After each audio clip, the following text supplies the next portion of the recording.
있습니다. 아무 기대감 없이 그냥 그 자리에 앉아 있는 것이 아니라 오늘 우리의 예배 가운데 함께 하실 하나님을 기대하면서 우리가 이 시간에 묵도함으로 예배하며 나가도록 하겠습니다. 묵도하시겠습니다.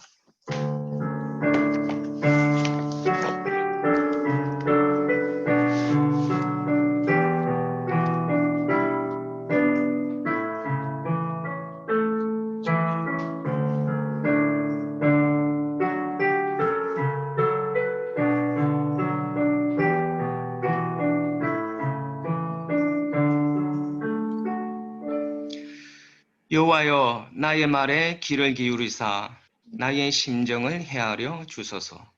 나의 왕 나의 하나님이여, 내가 부르짖는 소리를 들으소서. 내가 주께 기도하나이다. 좋으신 아버지 하나님, 오늘 이 시간에 우리가 마음과 정성과 뜻과 힘을 다하여 아버지 하나님을 예배하며 나아가겠습니다. 아버지 하나님, 우리 하나님의 백성들의 심정을 다 헤아려 주시는 아버지 하나님, 오늘 하나님의 백성들 가운데 마음이 어렵고 힘든 자들이 있습니까? 하나님, 그 하나님의 백성들의 마음을 위로하여 주시고 또한 예수 그리스도의 십자가의 사랑과 은혜가 하나님 깊이 회복되어질 수 있는 귀한 날이 될 수 있도록 하나님 역사하여 주시옵소서. 감사드리오며 귀하신 예수 그리스도의 이름으로 기도드립니다. 아멘. 찬송가 391장입니다. 통합 찬송가는 446장입니다.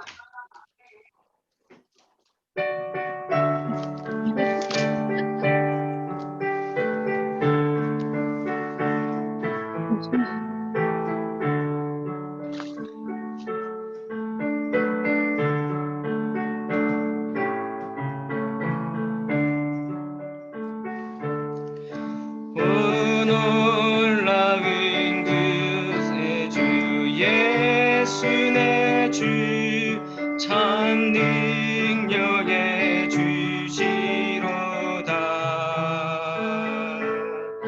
큰 바위 및 안전한 그곳으로 내 영혼을 숨기시네. 내 마른 땅을 종일 걸어가도 나 피곤치 아니하며 저 위험한 곳 내가 이를 때며 큰 바위에 숨기시고 주 손으로 덮으시네. 오 놀라운 그새 주 예수 내 주 내 모든 짐 벗기시네. 죄악에서 날 끌어올리시며 또 나에게 힘 주시네. 내 마른 땅을 종일 걸어가도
하실 때 나 일어나 맞이하리.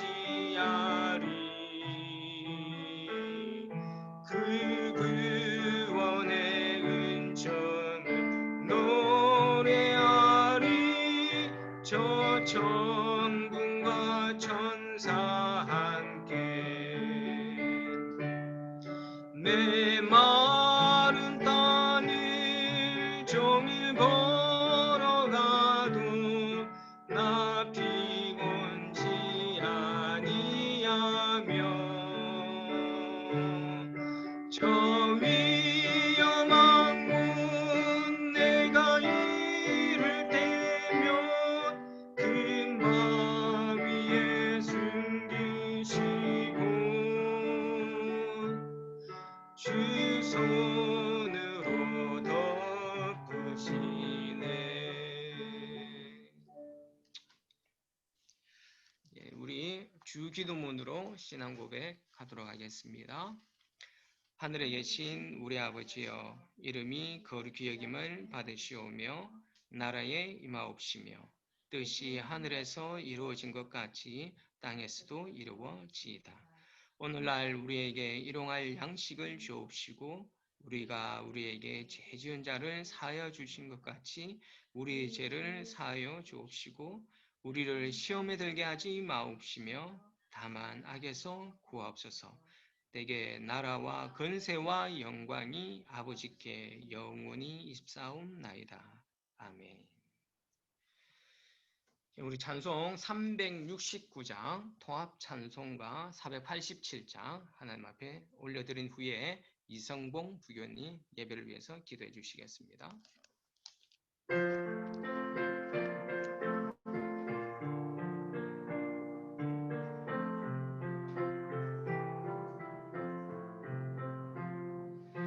죄지 맡은 우리 주 어찌 좋은 친구인지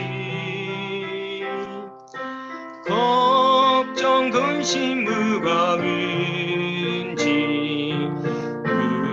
우리 주께 맡기세.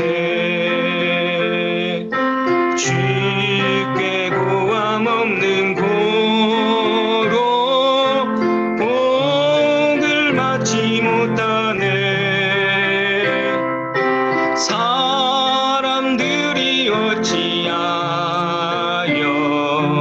하를 주를 모를까. 시험 걱정 모든 괴로움 없는 사람 누군가.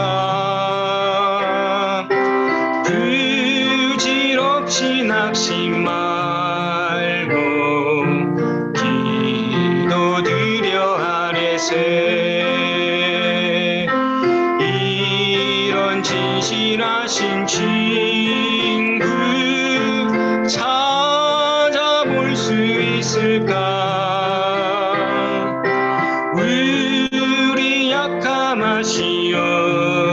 약함하시오니 어찌 아니하릴까. 근심 걱정 무거운지 아니 진짜 누군가. 피난처는 우리 예수 주께 기도드리세. 세상 친구 멸시하고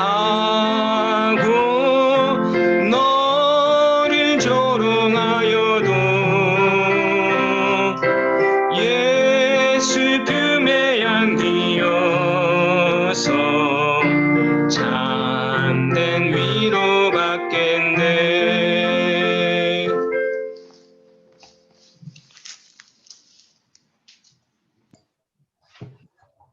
항상 기뻐하라. 쉬지 말고 기도하라. 범사에 감사하라. 이는 그리스도 예수 안에서 너희에 향하신 하나님의 뜻이니라. 사랑과 은혜가 충만하신 주님, 돌보심이 항상 무한한 감사를 드립니다. 주님, 우리는 코로나로 인해 여러 가지 암울한 시기를 보내고 있습니다. 어려운 시간을 잘 지낼 수 인도해 주시고 우리 성도들의 비관과 실망이 아닌 항상 주님을 의지하고 기도와 감사의 일상이 되도록 도와주시옵소서. 아멘. 비록 우리가 모두를 향해 모여 예배를 드리지 못하지만 한 마음으로 서로를 사랑하면서 살아갈 수 있도록 도와주시옵소서. 오늘 생명의 말씀을 전하신 사관님을 인도하시어 말씀이 전하실 때 우리 모두가 주님 곁으로 다가가게 인도하여 주시옵소서. 항상 주의 종과 건강을 평안을 인도하심을 감사드립니다. 비록 같이 못하지내도 여러 곳에서 항상 우리를 위해 봉사하는 성도들을 위해 기도합니다. 항상 주님의 사랑이 임하시어 주시옵소서. 이 기도 영광을 주님만 위해서 드립니다. 아멘.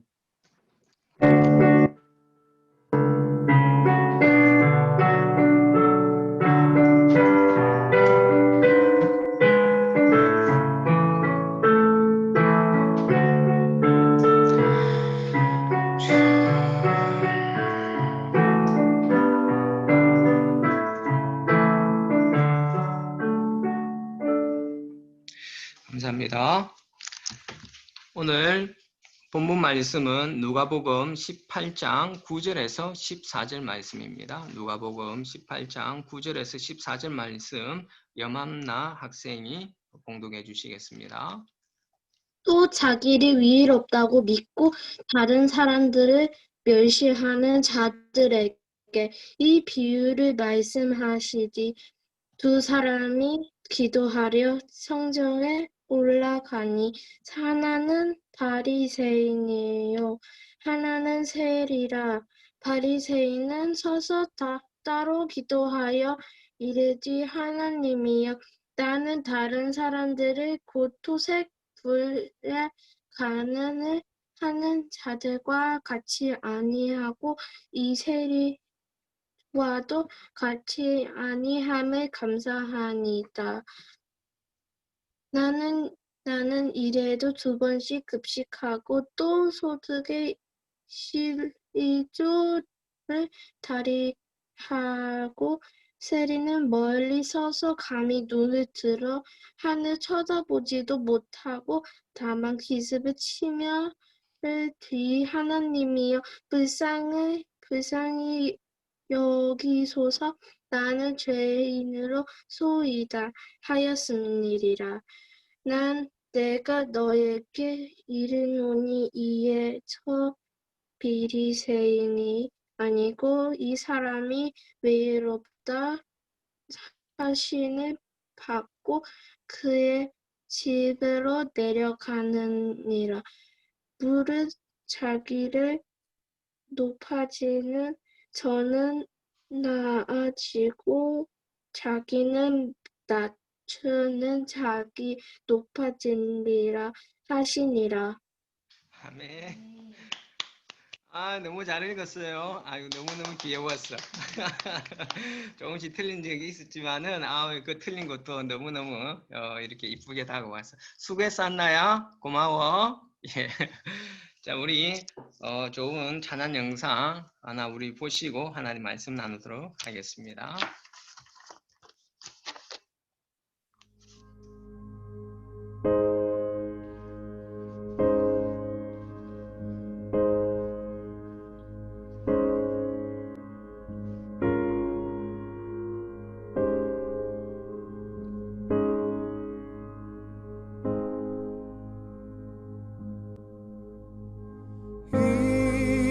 인내하신 구세주여, 내 말 들으사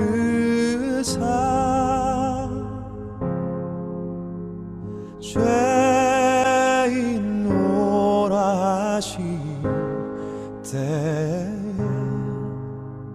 날 부르소서.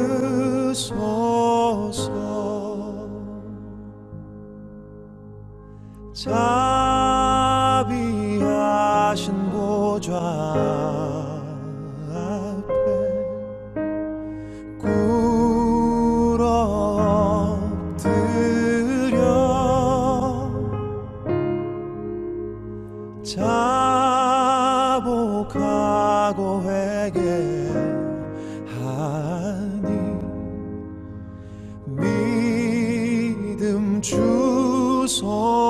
주소서. 주여 주여 내 말 들으사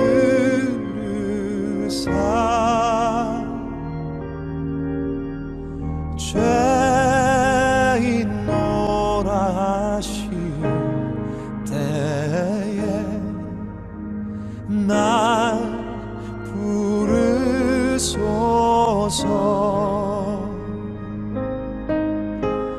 주여 주여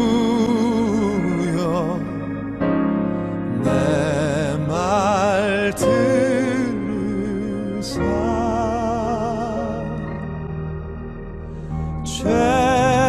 죄인노라 하실 때에 날 부르소서.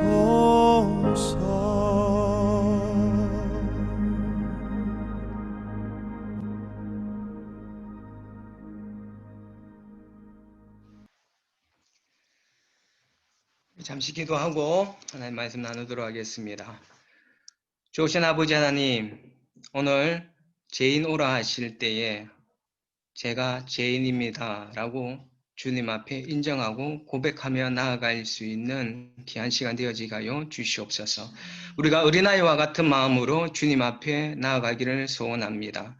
어린아이와 같은 마음으로 주님 앞에 앉아 있을 때 하나님의 그 생명의 말씀이 우리의 영혼 가운데 들려지게 될 것이고 또 그 생명의 말씀으로 인하여서 우리의 영혼이 솟게 될 줄로 믿습니다.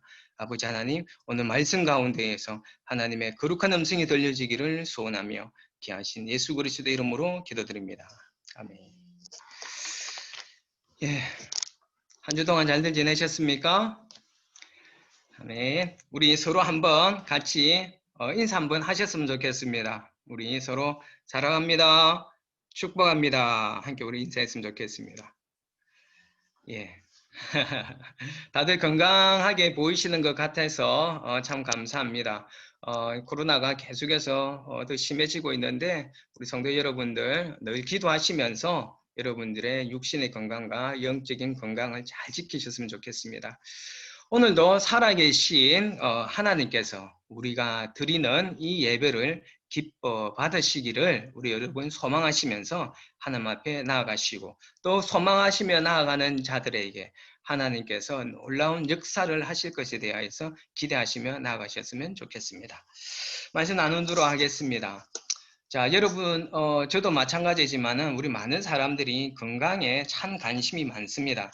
그래서 우리가 조금만 아파도 병원에 가고 또 조금만 아파도 뭡니까? 약을 복용하기도 합니다.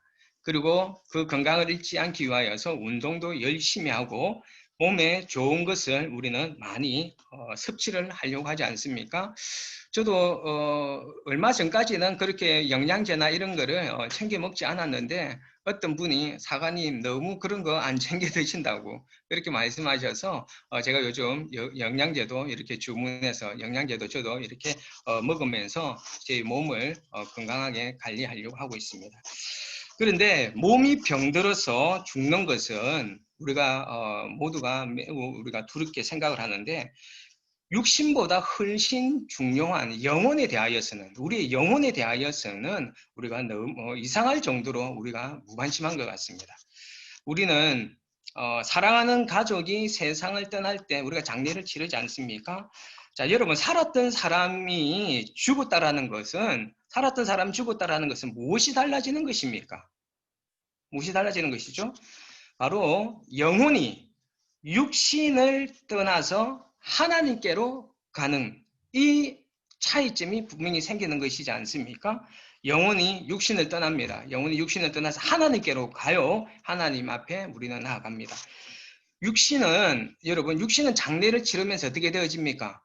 육신은 장례를 치르면서 육신은 사라지지만은 우리의 영혼은 사라지지 않는다라는 것이에요. 그러므로 우리의 삶 가운데서 정말 중요한 것은 우리의 육신도 중요하지만은 육신보다 더 중요한 것은 영혼이라는 것을 우리는 기억해야만 한다는 것이에요. 그런데 우리들은 영원히 사라지지 않는 우리의 영혼에 대하여서는 너무 무관심한 것 같아서 안타깝습니다. 여러분 뭐 잘 아시겠지만 여러분 폴 워셔 목사님이라는 분 여러분 잘 아시죠? 그 폴 워셔 목사님이 어느 한 교회에서 설교를 할 때였습니다. 그분이 설교를 다 끝마치고 나셨을 때 9살 아이가 몸을 부들부들 떨면서 눈물을 흘리면서 앞으로 걸어 나왔습니다. 아이가 눈물을 흘리면서 부들부들 떨면서 나오니까 목사님이 물었습니다. 얘야, 왜 그러니? 무슨 일이 있니? 라고 묻자 그 아이가 이렇게 대묻습니다. 목사님, 저 같은 사악한 죄인도 구원받을 수 있습니까? 이렇게 그 아이가 9살 아이가 그렇게 목사님한테 질문했습니다. 그래서 목사님 놀라서 얘야, 내가 무슨 잘못을 했느냐? 라고 물으니까 그 아이가 엄마 말을 잘 안 들었습니다. 라고 이렇게 고백을 했습니다. 자, 그렇게 이야기를 하자 그곳에 있던 모든 교인들이 막 큰 소리로 웃었습니다. 엄마, 왜 그렇게 웃었을까요? 엄마 말을 안 듣는 것이 그렇게 떨면서 나와서 눈물 흘리며 고백해야 할 만큼 큰 죄라고 그 어른들은 생각하지 않았기 때문이었습니다. 근데 목사님이 이렇게 말씀하셨어요. 여러분 웃지 마십시오. 지금 하나님께서는 이 아이를 통하여서 우리 모두가 죄에 대하여서 어떠한 태도를 가져야 할지를 말씀하고 계십니다. 엄마 말을 듣지 않았다는 이 작은 죄도 심판을 받아서 하나님으로부터 분리되어 지옥에 가기에 충분하다라는 것을 하나님께서는 이 어린아이를 통하여서 말씀하고 계십니다. 라고 그렇게 목사님이 말씀하셨어요. 자, 여러분, 영혼이 건강한 사람은 이 아이처럼, 이 아이가 영혼이 건강하니까 그 말씀 가운데서 자신의 죄악을 인지를 했지 않습니까? 영혼이 건강한 사람은요, 죄에 대한 감각이 있습니다. 그러나 영혼이 병든 사람은요, 죄에 대한 감각이 죽어 있어요. 엄마 말 잘 안 듣는 것이 큰 죄로 우리는 여기지지 않습니다. 또는 다른 사람을 비난하거나 험담하는 거 우리가 그렇게 또 큰 죄라고 여기지 않습니다. 근데 큰 죄, 작은 죄가 따로 있는 것이 아닙니다. 우리는 죄를 많이 지어야지만이 지옥에 간다라고 생각하는데 그렇지 않습니다. 죄는 많이 지어야만 지옥에 가는 게 아니에요. 죄는 아주 작은 죄라도 딱 한 가지만 있어도 우리는 그 작은 죄 하나 때문에라도 우리는 하나님 나라에 갈 수 없고 지옥에 가게 되는 것입니다. 그 작은 죄 하나가요, 하나님으로부터 분리가 일어나게 합니다. 하나님으로부터 멀어지게 하고요. 하나님과 멀어지니까 그 작은 죄로 인해서 하나님과 멀어지니까 점점 죄와 친밀해지기 시작하는 거예요. 죄가 친밀해지고 죄가 충만히 우리 안에 들어와가 있으니까 하나님이 우리의 마음에 계실 수가 없는 거예요. 우리의 마음이요, 하나님이 우리의 마음에 임하시기를 우리는 좋아하지 않습니다. 하나님을 마음에 두는 것을 싫어하게 돼요. 하나님을 마음에 두기 싫어하니까 계속해서 그 죄가 쌓여가면서 우리의 그 죄에 대한 감각이 죽어지고 우리의 영혼도 죽어지게 되는 것입니다.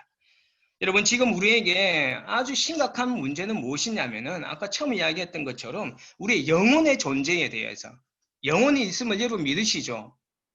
우리의 영혼의 존재에 대하여서 너무 무관심하고요. 또한 영혼의 상태에 대해서, 우리의 영적인 상태에 대해서도 너무 무관심하고, 그리고 그 죄에 대하여서 너무 무감각하다라는 것입니다. 오늘 죄에 대하여서 무감각했던 그 사람의 대표적인 예가 오늘 우리 본문 가운데 나와가 있습니다. 자, 오늘 우리가 본문을 읽으셔서 아시겠지만은 두 인물이 대조적으로 나타나고 있습니다. 누구였습니까? 바리새인과 세리였습니다. 자, 여러분, 우리는 이 바리새인이 어떤 사람이라는 걸 잘 알고 있지 않습니까? 바리새인은 아브라함의 후손이라고 그런 어떤 선민의식을 가지고 있었고, 그들은 율법을 잘 지키는 경건한 사람으로서 자기의가 굉장히 강한 사람들이었습니다. 그게 바로 바리새인들이었죠. 이 사람들은 세상의 세리나 창녀들, 그리고 그 바리새인들이 스스로 경건하지 않다고 생각하는 그 다른 사람들과는 자기들은 다르다라고 생각하는 아주 교만한 무리들이었습니다. 반면에 세리들은 어떤 사람들이 있다고 그랬습니까? 동족의 고열을 쥐어짜서 자신들의 배를 채웠던 사람들이었습니다. 이들은 그들이 살기 위하여서 세리의 삶을 살았습니다. 그리고 돈을 많이 모았지만은 마음 한켠에는 늘 자신들이 하고 있는 그 행위들이 옳지 않다라는 것, 그것이 죄라는 것을 그들은 스스로 인식하고 있었기 때문에 이 세리들은요, 많은 좀 깊은 죄책감을 가지고 살아갔던 무리였습니다. 오늘 이 두 사람이 성전에 올라가서 기도를 하고 있는데 아주 대조적으로 나타나죠. 오늘 본문에서 예수님은 자기들을 스스로 어렵다라고 생각하는 이 바리새인들을 향하여서 이 예수님께서 비유로 말씀하고 계시는 거예요. 오늘 나타나가 있는 바리새인의 기도를 보더라도 바리새인은 어떻게 기도하고 있습니까? 세리와 비교해서, 거기 나오는 세리와 비교해서 자신의 의를 내세우고 있지 않습니까? 자기는 저 세리처럼 다른 사람의 것을 이렇게 훔치지도 않았다라고 그랬습니다. 토색하다, 훔치다, 이런 것을 빼앗다, 이런 것을 하지 않았고, 불의와 간음을 행하지도 않았고, 일주일에 금식 2번씩이나 하고, 그리고 11조도 꼬박꼬박 냈다라고 기도하고 있습니다. 자, 사실 여러분, 이 기도는 우리가 하나님 앞에 하는 것이잖아요. 그렇죠? 하나님과 대화라고도 계속해서 말씀드렸잖아요. 근데 지금 이 사람의, 이 바리새인의 기도는요, 하나님께 하는 기도가 아니에요. 그 성전 가운데 모여있는 그 사람들에게 자신의 의를 사람들한테 들려주는 것이었습니다. 사실 이건 기도가 아니었던 것이에요.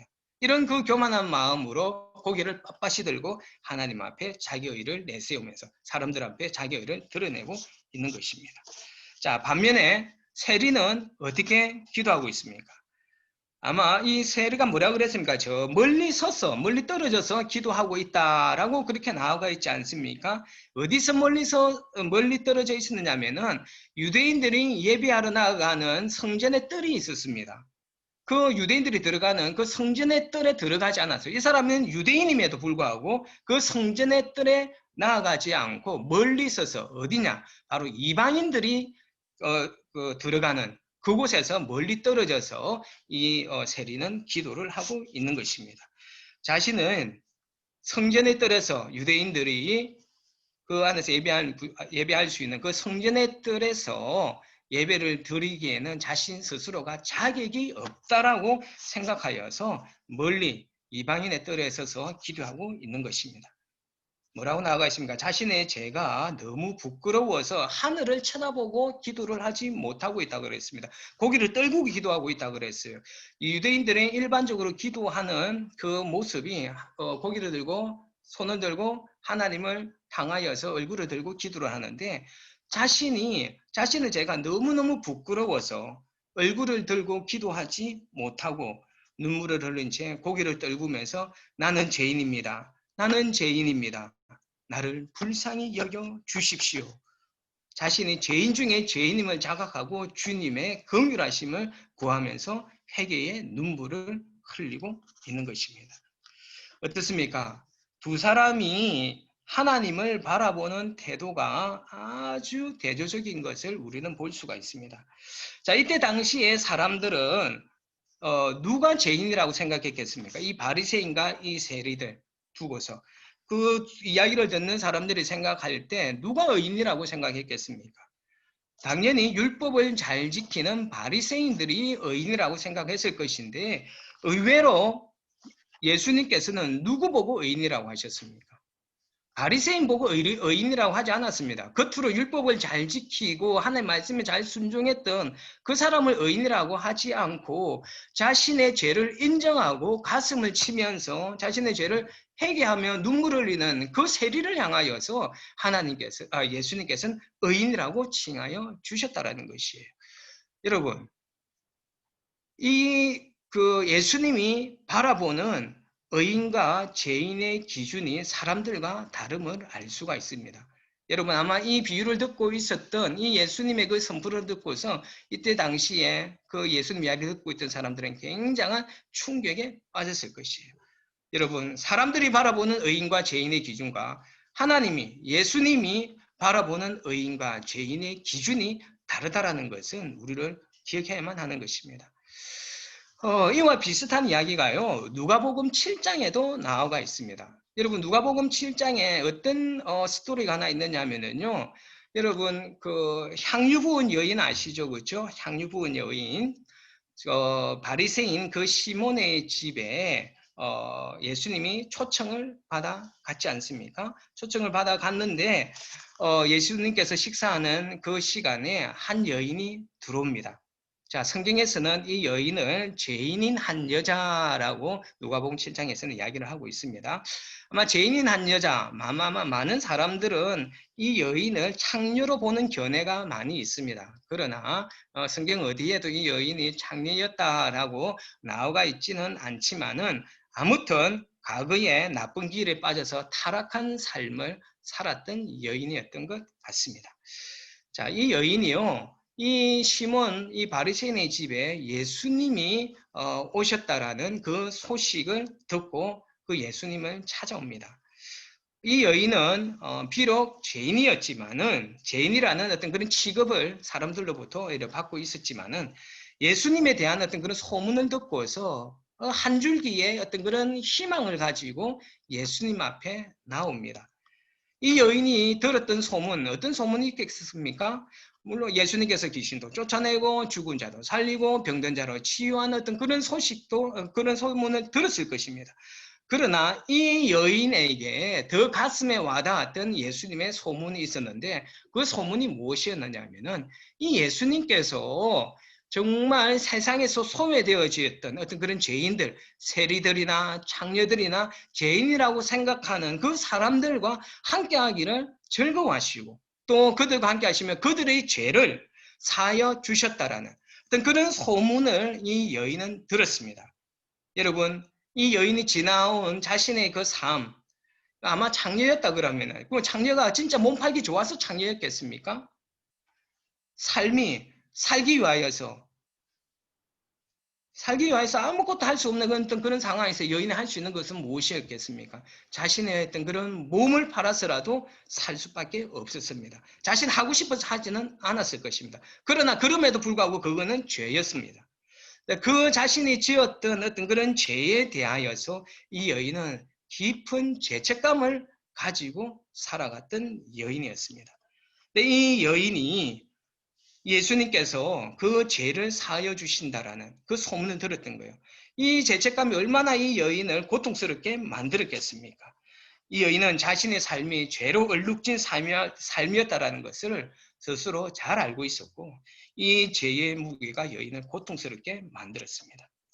자, 예수님 앞에 나와서 이 여인이 예수님의 발에 향유를 붓습니다. 근데 성경에 보면은요, 이 여인이 예수님의 그 발에 향유를 부을 때 눈물로 예수님의 발을 적셨다라고 나와 있습니다. 여러분, 왜 이 여인이 그렇게 하염없이 눈물을 흘릴 수밖에 없었을까요? 이 여인이 예수님을 인격적으로 만난 거예요. 예수님을 인격적으로 만나게 되자 과거 자신이 지었던 그 죄에 대하여서 억눌려 있었던 그 슬픔이 터져나오기 시작한 거예요. 그리고 그 예수님 안에서 흘러나오는 그 예수님의 어떤 그런 사랑과 인자한 마음을 이 여인이 느꼈던 것이었습니다. 자신의 죄에 대한 어떤 그런 안타까움과 또 그 죄에 대해서 책망하지 아니하시고 비난하지 아니하시고 그 여인을 불쌍히 여겨주시며 그 여인의 죄를 사하시고자 하는 예수님의 이 마음을 이 여인이 깨닫게 되자 하염없이 눈물을 흘렸던 것입니다. 그런데 여러분, 반면에 그 예수님을 초청했던 이 바리새인 이 시몬은요, 예수님을 초청은 하였지만은 그 초청한 그 예수님에 대하여서 제대로 대접도 하지 않았습니다. 할 수 있으면 물도 내어주지 않았고요.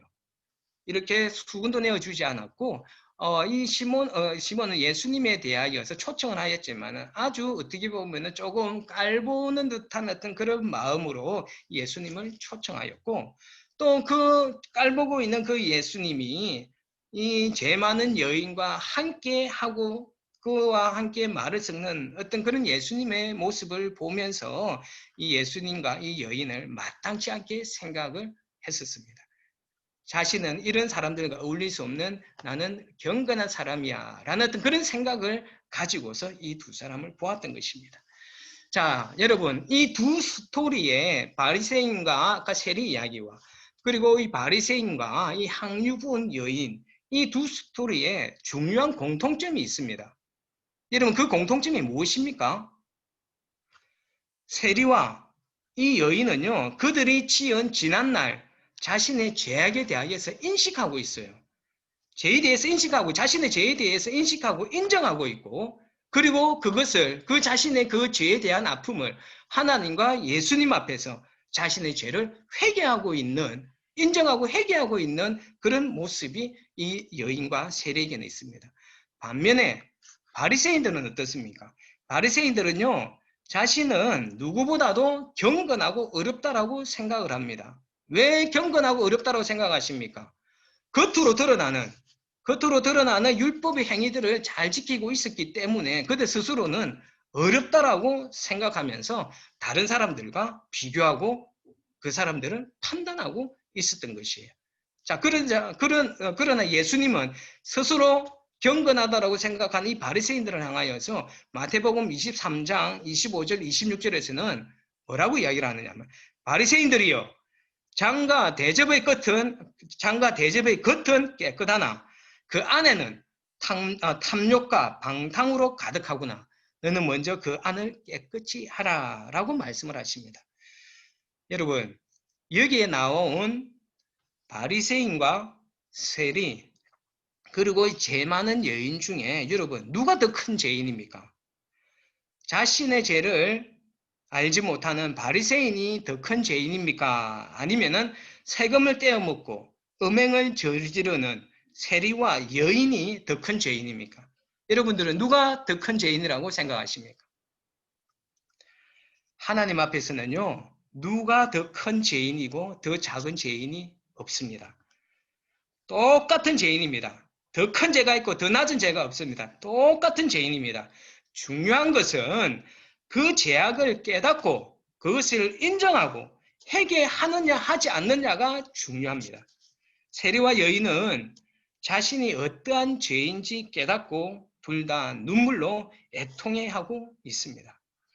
예수님께서는요, 아까 누가복음 7장에서요, 향유부인 여인에서 이 여인에 대한 이야기하면서 비유를 들어요.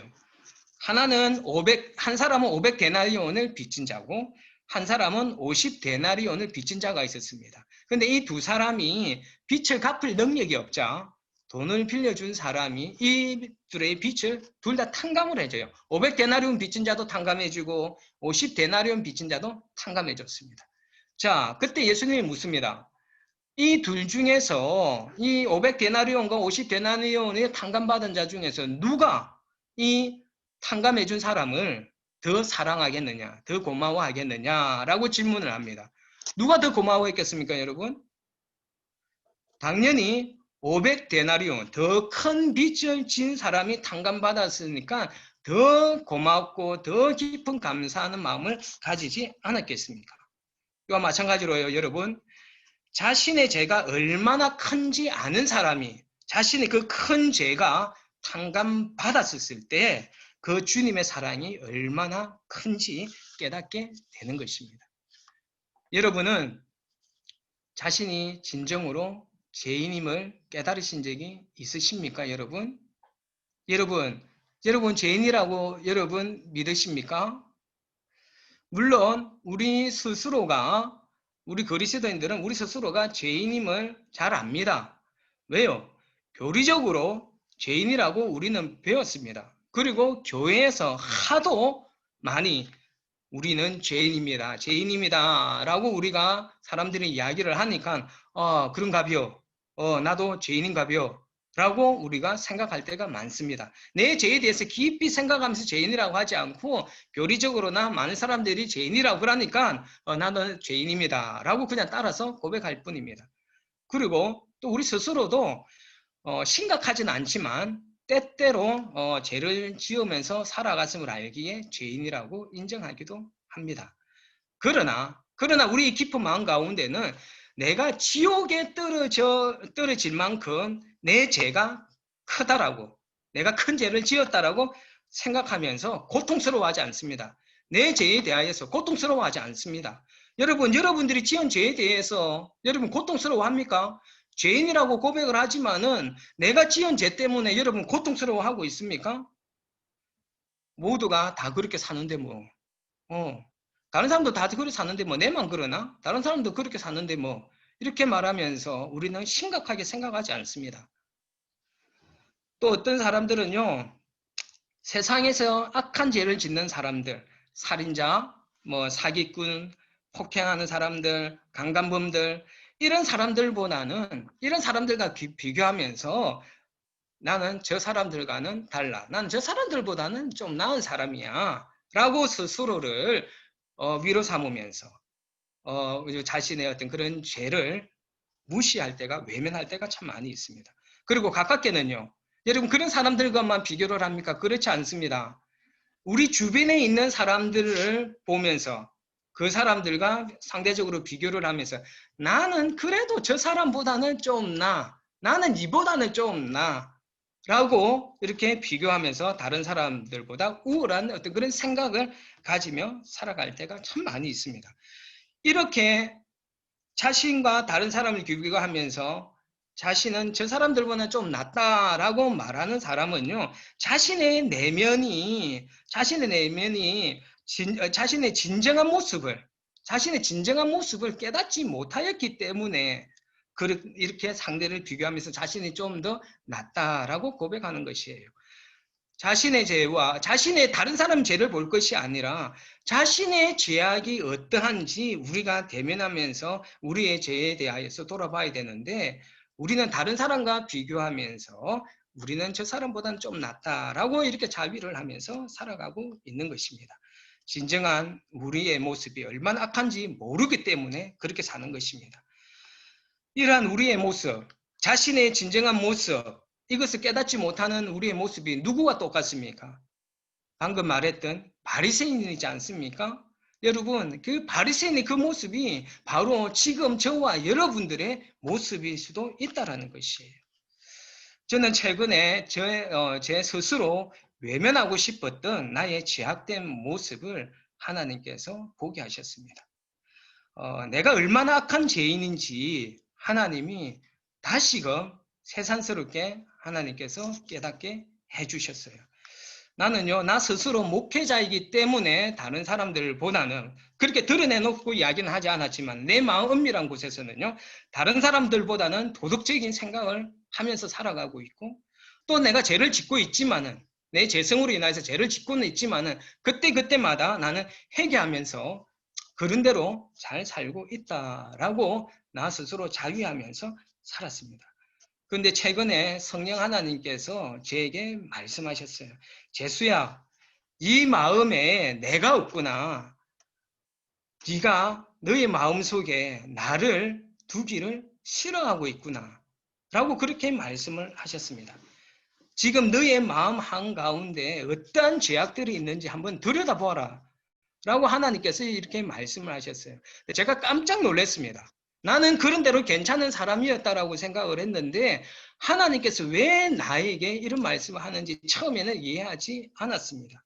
그런데 주님께서 그 말씀을 하셨을 때 내가 너의 죄악이 어떤 죄악이 있는지 들여다보라고 했었을 때 나는 들여다보고 싶지 않았습니다.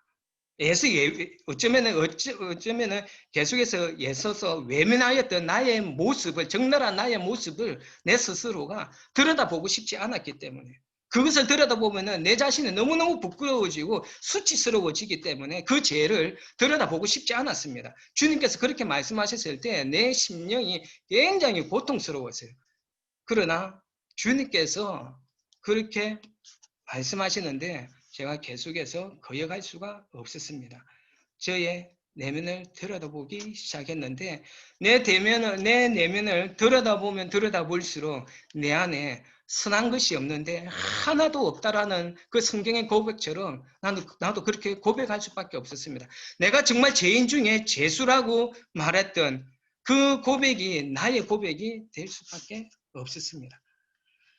왜 이런 은밀한 제약들이 나에게 이렇게 많이 들어와가 있었을까를 생각을 해보니까 정말 하나님의 말씀처럼 로마서 3장 28절에 나와 있는 말씀처럼 내 마음에 하나님을 두기를 싫어하고 있었던 것입니다. 내 마음에 하나님을 두기를 싫어하니까 목회자이면서 하나님을 내 마음에 두지 않았던 것이에요. 물론 중간중간 나 스스로는 하나님을 두고 있다고 생각을 했지만은 정말 깊은 곳에서는요, 내 마음에 하나님이 온전히 내 마음 가운데 온전히 충만히 내 가운데 들어오시기를 나 스스로 원하지 않고 있었던 것입니다. 나 스스로 하나님을 내 마음에 두기 싫어하니까 내 안에 그 죄가 들어올 수밖에 없었어요. 온갖 더러운 죄악이, 하나님이 있어야 할 내 마음의 성전에 온갖 더러운 죄악이 내 가운데 들어와가 있었던 것을 저는 보게 되었던 것입니다. 저의 부끄럽고 은밀한 죄악을 바라보면서 저는 눈물을 흘릴 수밖에 없었습니다. 2주 동안 내내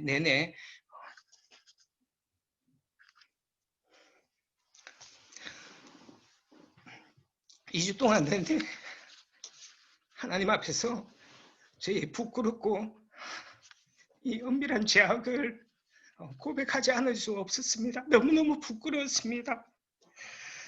그러나 하나님께서 내가 나의 죄를 인정하고 회개하며 나아갔을 때 하나님께서 진정한 평안과 충만하심을, 하나님의 어떤 그런 충만하심을 다시 회복해 해 주셨습니다. 지금 저는요, 이 하나님의 용서와 그 사랑의 은혜 가운데 정말 오랜만에 진정한 평안과 그 기쁨을 제가 누리고 있습니다. 그러면서 제가 아침마다 제가 그렇게 기도합니다. 하나님, 내가 다시는 그 추악했던 그 죄악의 밭에 뒹굴고 싶지 않습니다. 내가 온전히 정말 주님만을 내 마음에 모셔드리고 주님을 나의 왕으로 모시고 살고 싶습니다. 내가 더 이상 이제는 죄의 종노릇 하고 싶지 않습니다. 매일 아침마다 그렇게 고백하면서 하루를 시작하고 또 하루를 마칠 때는 하나님, 내가 오늘 그 가운데 나의 순간순간 나의 마음 가운데 지었던 죄악이 있으면은 하나님 용서해달라고 또 해 기도하면서 잘 때 내 가운데 파도같이 밀려오는 그 진정한 평안을 맛보면서 하루하루 살아가고 있습니다. 저에게요, 나타난 한 가지 현상은 죄에 대한 무뎌졌던 나의 감각이 다시 살아나고 있어요. 그래서 조그만 어떤 그 마음의 생각 하나 가운데에서 내 안에 들어오는 그 죄에 대하여서 내가 깜짝깜짝 놀라고 바로바로 즉시로 하나님 앞에 회개를 하고 있습니다. 죄의 감각이 다시 살아나고 있습니다. 은밀히 즐기던 그 죄악을 더 이상 즐기고 싶지 않습니다. 지금 이 누리는 이 놀라운 평안과 기쁨을 놓치고 싶지 않기 때문입니다. 여러분들에게 정말 여러분들도 이런 제가 지금 누리고 있는 죄로부터 누리는, 죄로부터 자유하는 이 기쁨을 저와 여러분들이 함께 경험할 수 있기를 축복합니다. 여러분 에스키모가 늑대를 어떻게 잡는 줄 아십니까? 에스키모인들이 늑대를 잡을 때요, 날카로운 칼 있지 않습니까? 날카로운 칼에다가 짐승의 피를 가득히 묻혀 놓습니다. 그리고 그거를 물속에서 얼려 놓습니다. 그럼 얼음이 되지 않겠습니까? 그렇죠? 칼이 꼽혀 있는, 짐승의 피가 묻어서 칼이 꼽혀 있는 그 얼음을 늑대들이 가는 길목 위에 둡니다. 그럼 그 피냄새를 맡고 늑대가 찾아와요.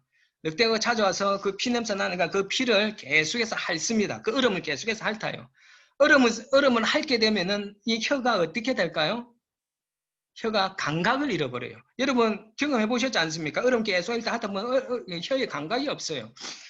그래서 혀에 감각이 없다 보니까 그 얼음 안에는 무엇이 있었습니까? 날카로운 칼이 있었잖아요. 그래 칼에 베이는 것도 모른 채 그 피를 계속해서 핥아요. 나중에 나오는 피는 누구의 피입니까? 늑대 자신의 피예요. 그 피를 핥아 먹다가 결국은 피를 너무 많이 흘려서 이 늑대가 죽게 되고 에스키모가 그 늑대를 잡아가는 것입니다.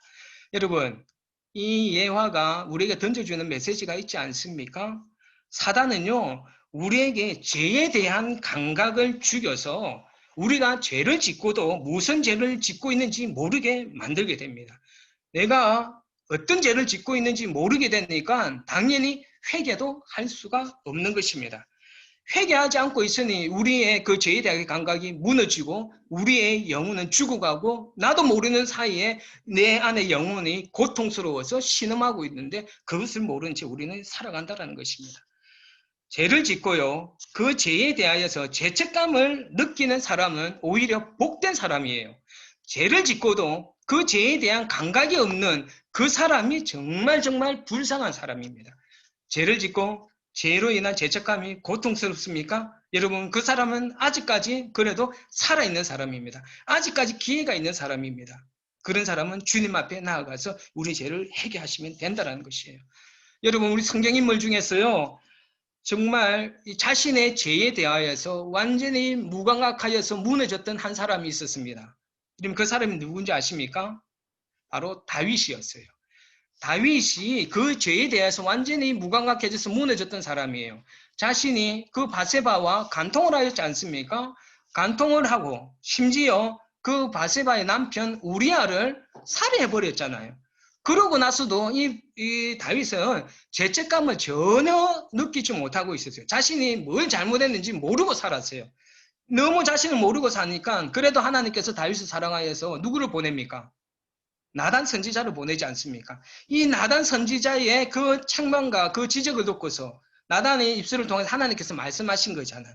그것을 듣고서 이 다윗이 그 죄를 깨닫고 자신의 마음을 찢으면서 정말 처절하게 눈물의 회개 기도를 올리지 않습니까? 그를 통하여서 다윗이 그렇게 회복이 되었던 것입니다. 여러분, 다윗이 이랬는데 우리도 얼마나 죄에 대하여서 무감각하게 살아가겠습니까? 그러나 하나님께서 다윗에게 나단을 통하여서 말씀하셨던 것처럼 하나님께서는 우리들에게 계속해서 성경을 통하여서든 설교를 통하여서든 주변의 사람을 통하여서든 우리에게 우리의 죄를 갖다가 가르쳐 주시고 그 죄에서 돌이키도록 하나님께서는 우리에게 말씀하고 계시다라는 것을 여러분 깨달으시고 하나님의 음성에 귀 기울이며 여러분 그 죄 앞에서 돌아설 수 있기를 부탁드리겠습니다. 저와 여러분들이 하나님께 어떤 죄를 짓고 사는지 알고 계십니까? 죄를 짓고도 내가 무슨 죄를 짓고 있는지도 모르고 또는 죄인 줄 알면서도 그 죄를 모른 척 계속해서 그 죄를 즐기고 있는 것이 현재 우리의 실상입니다. 하나님의 말씀을 여러분 묵상하고 하나님 앞에 기도하고 하나님의 말씀대로 사는 것이 즐거운가요? 아니면 은밀하게 드러나지는 않지만은 그 죄를 즐기면서 사는 것이 즐거운가요? 좋은가요? 우리의 영혼의 상태가 어떤지 진단해 보아야만 합니다. 죄가 나에게 고통이 되어야 하는데 죄가 나한테 내 심적인 고통이 되어야 되는데 죄가 오히려 나에게 즐거움이 되고 있다라면 내가 짓고 있는 죄가 즐거움이 되고 있다라면은 이건 아주 심각한 거예요. 여러분 내가 질문 하나 해볼게요. 지금 여러분들의 삶 속에서요. 예수 그리스도의 그 십자가의 은혜가 느껴지십니까? 십자가의 은혜에 대한 감격이 있으십니까? 저는 이것을 잃어버렸던 사람이었어요. 여러분은 어떠십니까? 우리가 우리의 죄에 대하여서 인식하지 못하면은요, 예수님의 십자가의 은혜가 깨달아지지 않습니다. 내 죄가 어떠한지를 깨닫는 자만이 예수님의 그 크신 십자가의 은혜가 진심으로 감사하게 생각이 되어지고 그 십자가의 은혜의 감격이 우리 가운데 풍성해질 수 있다는 것입니다. 여러분, 여러분의 그 죄악이 하나님의 눈으로 봐보십시오. 내 눈으로 보지 말고 다른 사람과 비교하여서 내 죄를 보지 마시고 정말 하나님의 눈으로 우리의 깊은 우리 내면 가운데 있는 그 죄악을 들여다볼 수 있기를 부탁드리겠습니다. 말씀 정리하겠습니다. 여러분 오늘 이 본문의 그 세리와 여인처럼 자신의 죄를 깨닫는 자가 진짜 복받은 자이고 은혜 받은 자입니다. 내 죄가 얼마나 악한지 깨달아야지 회개가 있게 되고 하나님께서 허락하신 십자가의 은혜에 대한 감격이 회복이 있습니다. 십자가의 가치는요. 내가 내 죄를 얼마나 깨닫는 자에 비례합니다. 내 죄를 깨닫는 만큼 십자가의 은혜가 더 크게 느껴진다는 것입니다. 내가 내 죄를 모르면요, 십자가는 의미를 상실하게 되는 것입니다. 여러분, 우리의 죄를 들여다보는 것을 피하지 마십시오. 내 죄를 인정하시고 그 죄를 주님 앞에서 솔직하게 인정하고 회개하며 나아갈 때 그 죄악의 속박에서 자유하는 진정한 기쁨을 누리게 될 것입니다. 우리도 모르는 사이에 우리는 사단한테 붙잡혀서 우리가 헤어나지 못하고 있어요. 여러분, 그걸 보셔야 됩니다. 여러분, 하나님께서는 우리의 죄에 대해서 아까 예수님처럼 절대로 비난하고 정죄하시지 않습니다. 우리가 내 죄를 솔직하게 인정하며 나아갈 때 예수님의 그 사랑과 인자하심이 우리 가운데 흘러 들어오고 내 죄를 사하여 주시고 그 안에 죄로부터 묶여있는 그 속박으로부터 자유할 수 있는 진정한 기쁨을 맛볼 수 있을 줄로 믿습니다.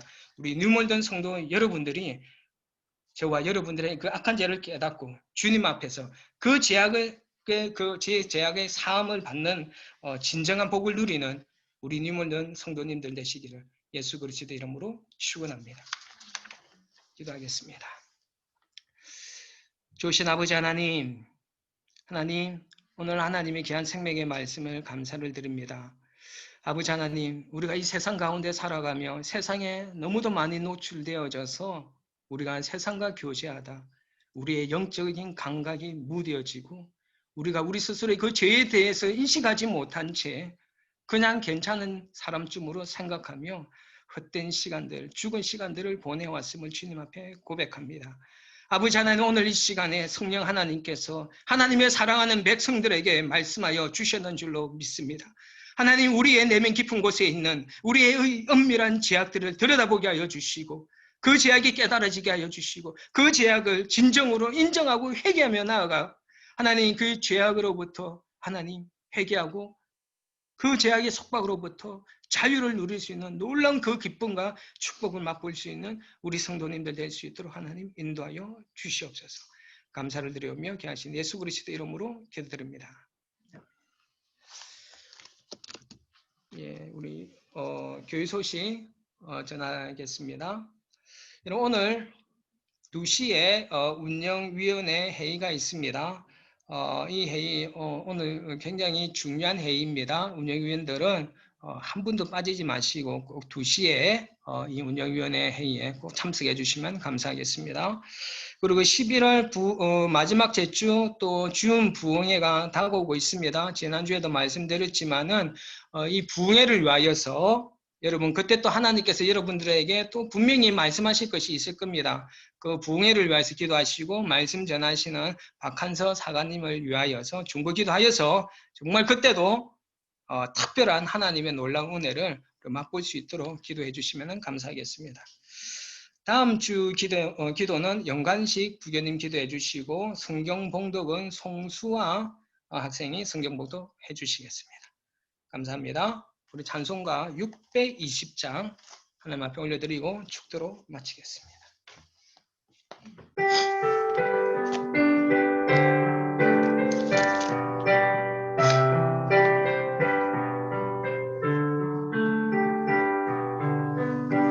여기에 모인 우리 주의 인정받은 자여라.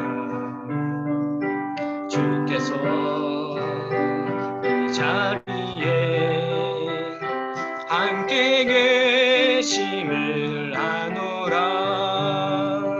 언제나 주님만이 찬양하며 따라가리니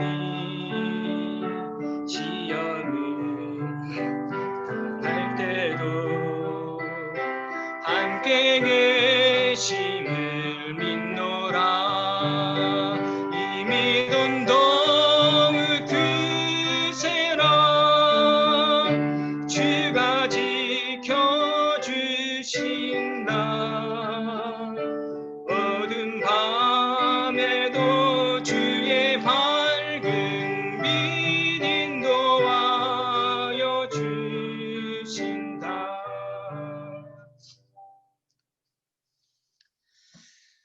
지금은 예수 그리스도의 십자가의 은혜와 아버지 하나님의 그 크신 사랑과 성령님의 감화감동 교통 위로하심이 죄의 감각에 잃어버리고 죄 가운데서 살아가는 하나님의 백성들, 이제는 그 죄악을 깨닫고 하나님 앞에 나와 회개하며 우리의 모든 영혼이 온전히 회복되어지기를 소망하는 모든 하나님의 백성들 머리 위에 영원토록 함께하여 주시옵기를 간절히 축원하옵나이다. 아멘.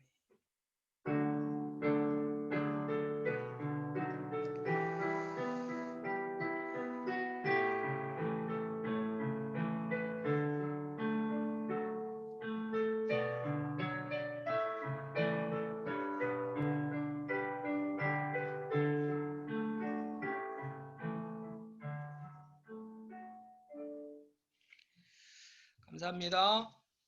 지금 여러분 그 유무일 부교님이 지금 오늘 화면에는 계시지만은 지금 일이 계셔서 지금 한국에 나가 계십니다. 무사히 잘 다녀오실 수 있도록 여러분 기도해 주시면 감사하겠습니다. 우리 다음 주에 건강한 모습으로 다시 뵙도록 하겠습니다. 사랑합니다. 축복합니다.